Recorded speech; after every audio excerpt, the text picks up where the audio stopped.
Hello everyone, today we're going to be looking at a couple of decks. It's going to be sort of two takes on the same sort of package.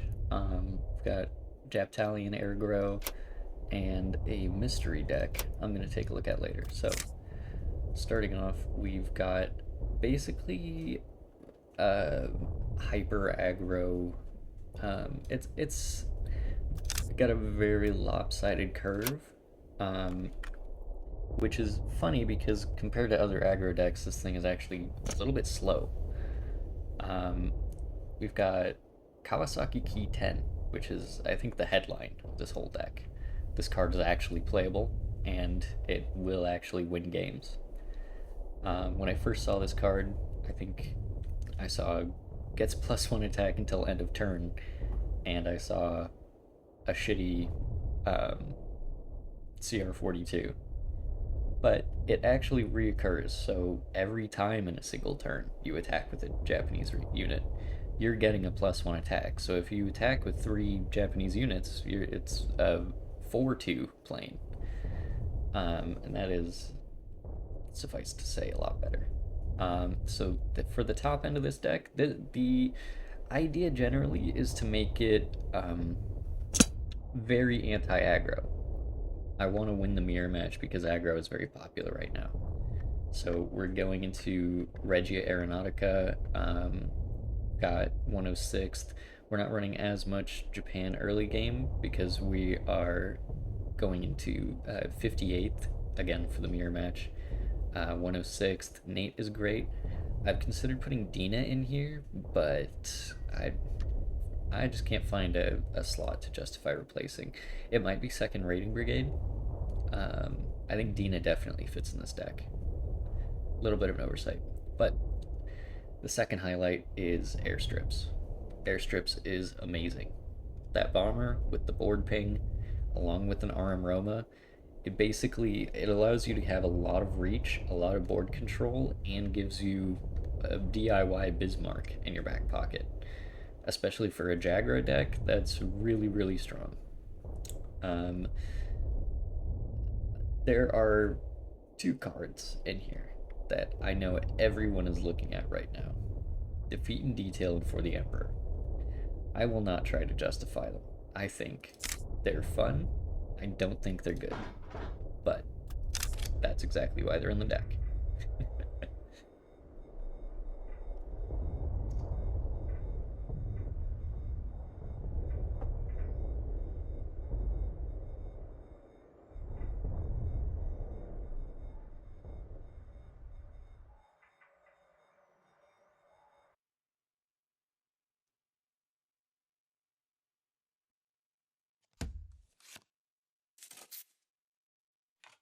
So starting off, looks like we've got a Soviet player here. This is oh my gosh. I want none of those cards. Exactly 0 of them. Key 10 is an obvious play. The air units and the Regia Aeronautica are going well together. I can always get a type 93 to hit face.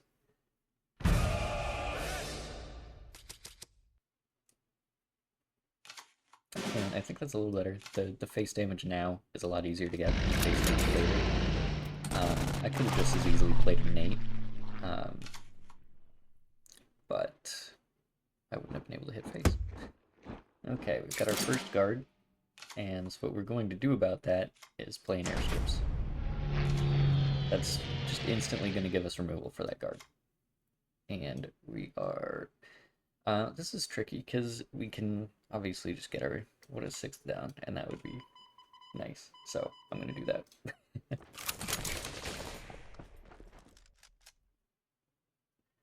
Next turn, if he goes wide with some... Okay, there we go. He went wide with some goofy stuff. And this is basically just instant, like, BA 65 Aeronautica. Like, I can justify losing a type 93 here. Even if he goes to the Key 10, why would he, though? He's got guards, so he's not worried.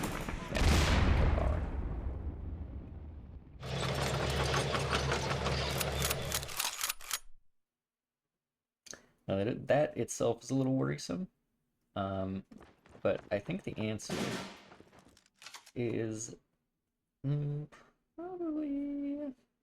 This is peculiar. I really want to get some air units down for the Aeronautica.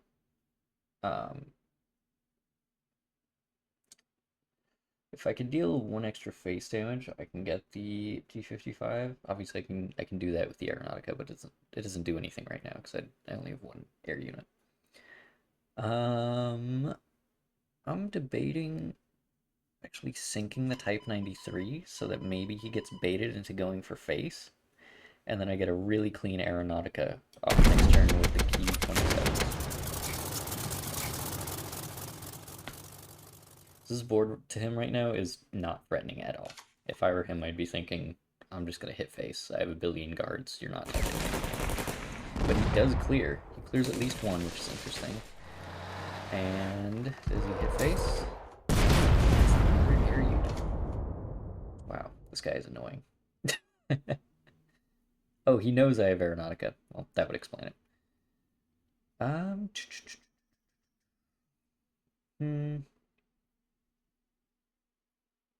This is a tight spot. If I play Aeronautica now, what am I getting out of it?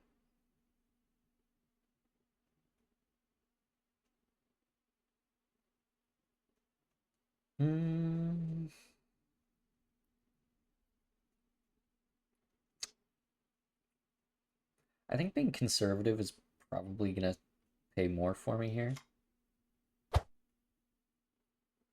I can go for a Sasebo, and then I can just Roma. You know what? G55 doesn't seem that bad here. Yeah. I'm happy with that.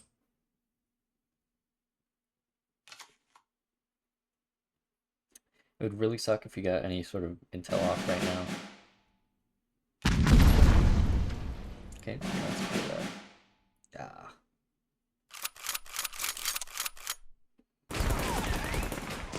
At this point, it's going to be really hard to get through, because I'm just going to have to start sinking cards.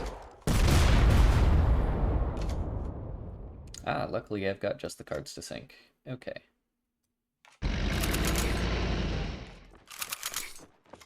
For the Emperor is actually coming in really nice here.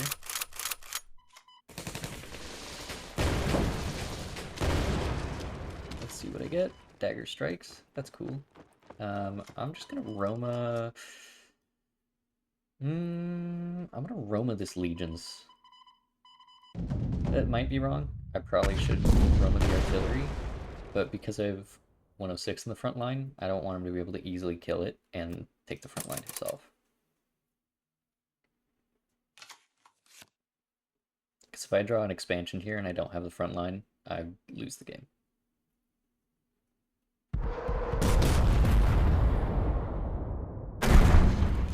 Interesting.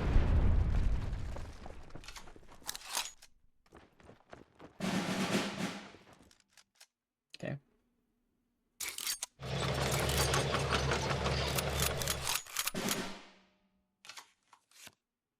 Defeat in detail is pretty useless here.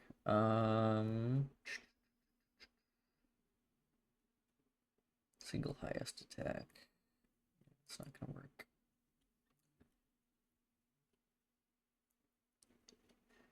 Can I even kill this Silesia? I don't think I can.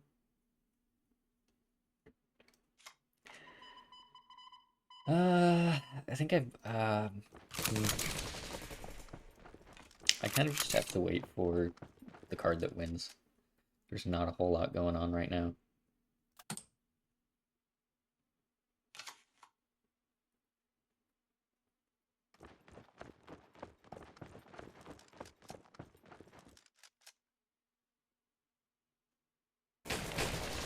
I would bet $20 that I draw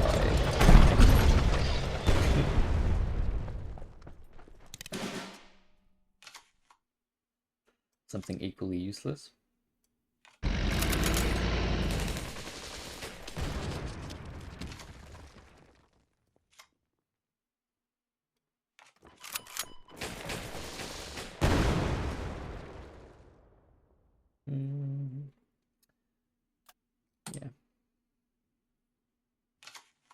That intel really screwed me over. He saw the Regia Aeronautica and didn't let me keep any air units on board. That would have allowed me to clear really efficiently.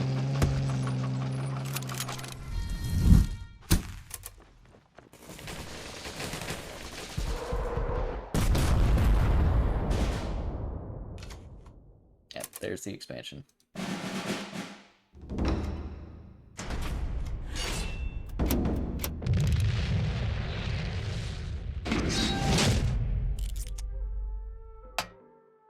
I'm going to play one more game with this deck just to see if I can get a better sample for you guys.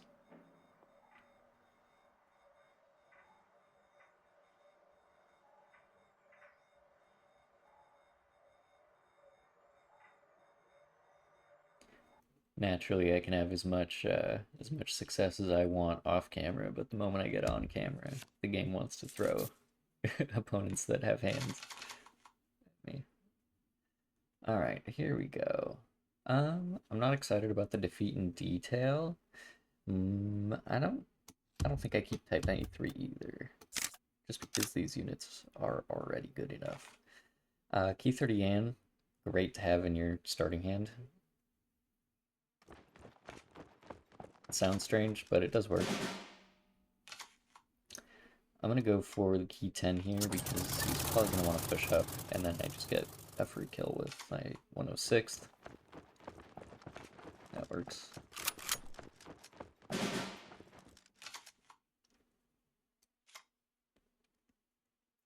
Yeah, I think because he did that, I just go for the obvious play here and get value off of it.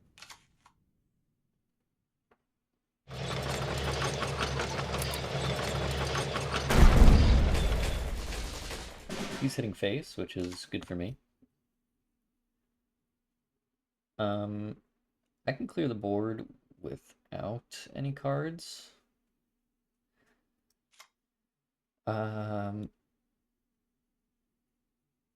Alternatively, just playing Type 93. It doesn't sound bad. He can obviously trade out with that Choco Boy. But I have enough comeback with my range. I think it should be fine. Airstrips is going to be great next turn, so I might just play it here. I can also get a second raiding brigade, which would be strong. But I really would like to just clear his board. I think I can easily do that with just a simple payment. We are in a face race, and this guy does seem pretty explosive. He could be running Old Hare's Blitzkrieg. Blitzkrieg doesn't kill immediately, which is fine. I can deal with all of that with my breath.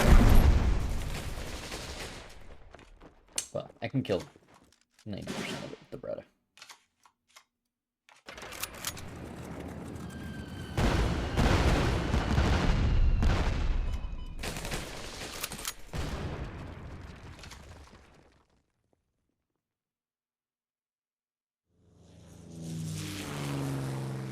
Air cover sucks, kind of.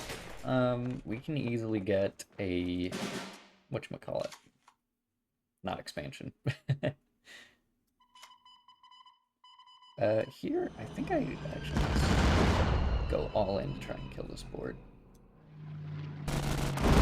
Might even play a second airstrips. I think I do, yeah. I'm gonna play second airstrips and then sink the dude there and get the 106 in the front line.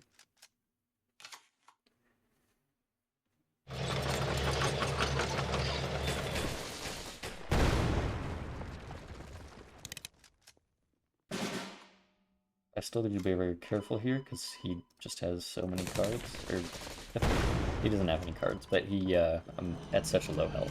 Let's get that expansion off.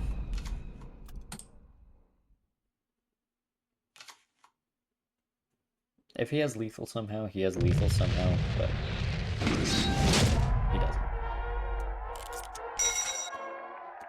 It's sort of an aggro deck with stabilization.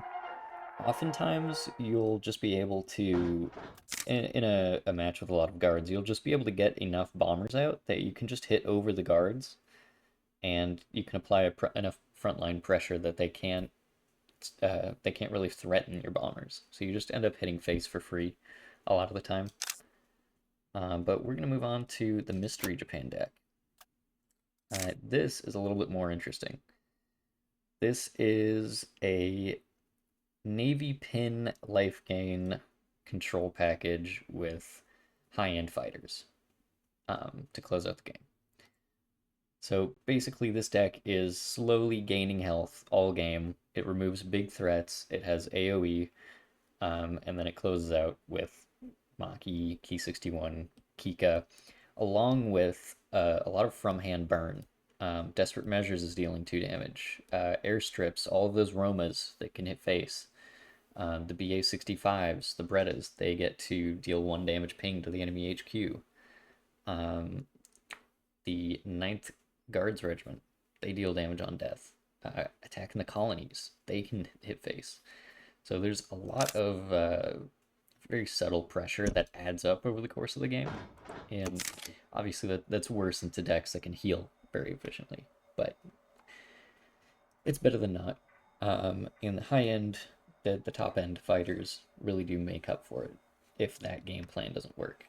But oftentimes you can drop someone to 8 health and you're sitting at some absurd number like 32 health, and then you can just close out the game with 2 Romas that you've been sitting on for the whole game.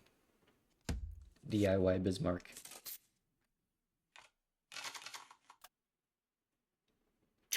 Okay, this is actually not bad. I like Dina here. I've been debating on Dina in this deck. Um, I like Dina, and I also don't like Dina. It's just a little expensive, but it does its job well. It's just a question, really, of whether the job it does the job.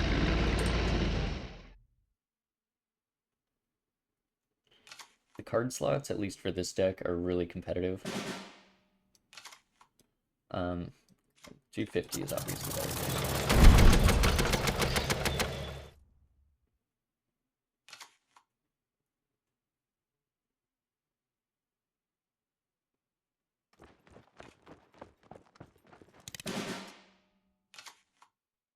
That works for me. And then I'm going to play the airstrips here. I'm not worried about the Roma hand buffering, because I do have Scouting Party and Dina in hand. Okay. It's less threatening than one would think.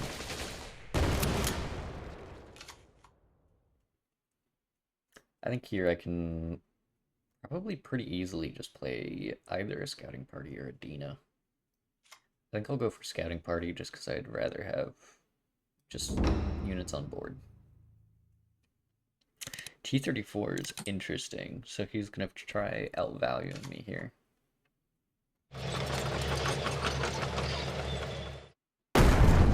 In face. Okay. That's what I expected. Alright. The Caproni here is going to be really great with a Dina next turn. And it's also not something that's super threatening. Caproni lives in a weird space where obviously you want to remove it, but it's not necessary that you do. Obviously, it kind of lives in the same place as Honey. Dina is obviously great here. That gives me both Sasebos. And I can probably just hit face here. The Caproni has already paid rent. That's 6 HQ health for basically nothing. Even more card draw. Okay, planning on going wide here with the M4A2s. He's not taking the front line, which is interesting. Ah, hit the Caproni. That's sad. But honestly, right here, I'm feeling pretty confident. As long as I use the right cards correctly. I'm thinking of just taking that M4 and probably removing the other one. Yep, I'll Makura into a surprise attack. Is Airstrip's name? Roma is, though. I'm fine with that because I do have the... I have SNLF, Sasebo. Another little piece of draw.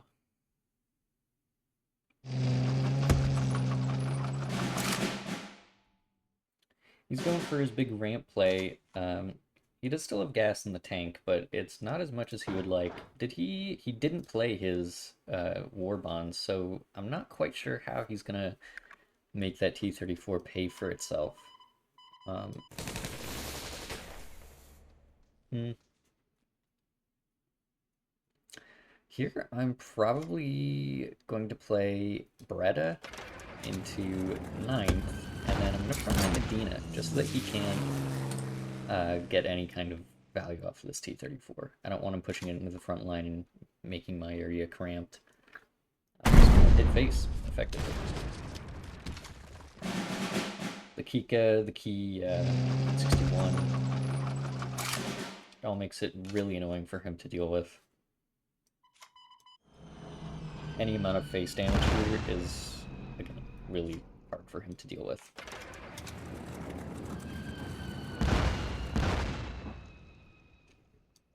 And I think I played Desperate Measures here too. He can get his other ping, but as long as I can just hit face, like I already have 2 Romas in hand. If I get one more ping on him, he's dead. So it's a pretty effective control deck, more or less. Just like that, he's in lethal range, on board and from hand.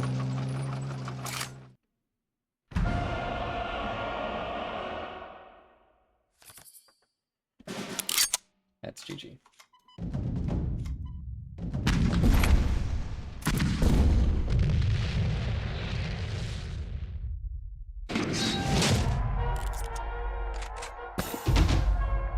Now, these are low-rank games, but in essence, you're going to be fighting all kinds of things on ladder, and this deck basically has an answer to most of them. It has draw, it has a lot of healing, so any kind of burn, navy burn nonsense you're going to run into is pretty moot.